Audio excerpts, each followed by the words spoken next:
Phil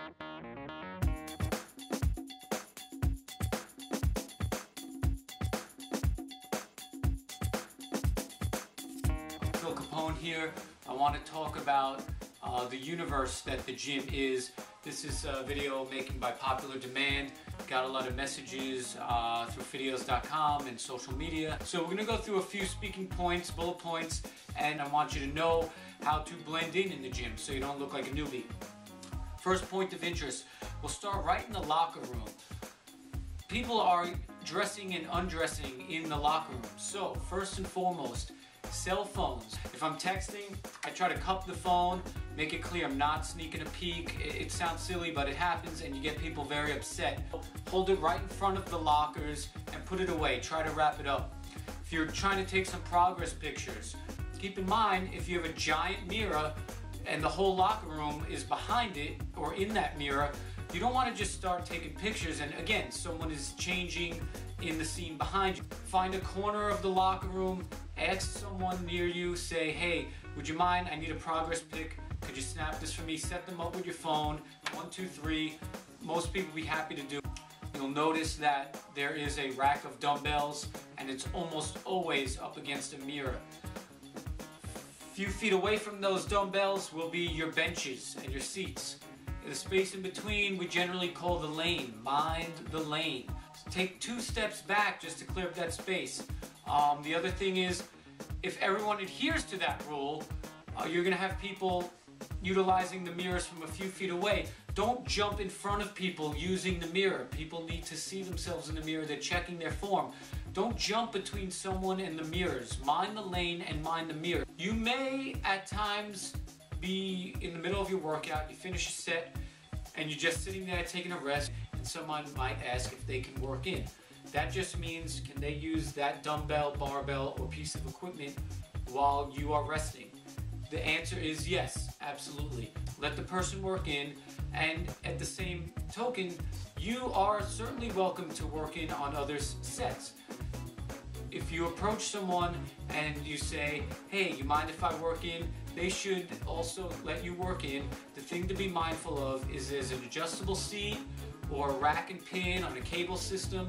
Always return it to the original.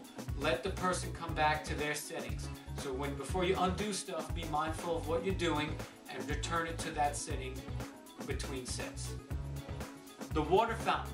This sounds like such a silly thing, but if you're filling a liter, a gallon, let someone take a sip. You know, if you're hogging up the water fountain for 2 or 3 minutes, that could be 10% of somebody's personal training session if it's a half-hour session, or someone might be pressed for time, or someone's trying to work intervals and they're coming off real hot, they want only 30 seconds rest, they need to hydrate, they want to get back into something. Let others go before you hog up the water fountain with a gallon jug. We get to the aerobic studio. First and foremost, if there is a class happening in the aerobic studio, do not enter, do not bug anybody. Let that class run its course. If there is a sort of impromptu class, like 3 to 5 gym members who don't work in the gym, kind of doing something, running drills, doing a little yoga thing, kind of have a group situation going, they're tossing a medicine ball, they're working in a little circuit. You could go in there, do your ab work, do a stretch in the corner, just kind of give everyone a little nod, say, hey, do you guys mind I work in the corner? You guys mind I do my abs off to the sides? 99% of the times, it's going to be fine with everyone. Just again, if they're throwing a medicine ball, if they're running a drill, they're sprinting across the room, don't get in their way. They were there first. Do your thing and take your little space in the corner. Usage of towels, and there's a few different purposes to a towel. First and foremost, obviously, lay it down on your bench, wipe down the equipment after. The towel is the anti-sweat, anti-contamination device. The other thing is the towel can kind of be used to mark that you're coming back to something. So if you have 2 dumbbells laying at the foot of a bench, lay your towel down, put your water bottle on top, if you have one, and you can do whatever you gotta do. The towel can be used to mark it and say, hey, I'm coming back to the stuff. That said, if you do that, get back there in 2 minutes. Don't forget, don't go have a 5 to 10 minute conversation because you're holding that equipment for yourself. that's why we want to clean up the towels too. So don't leave towels around.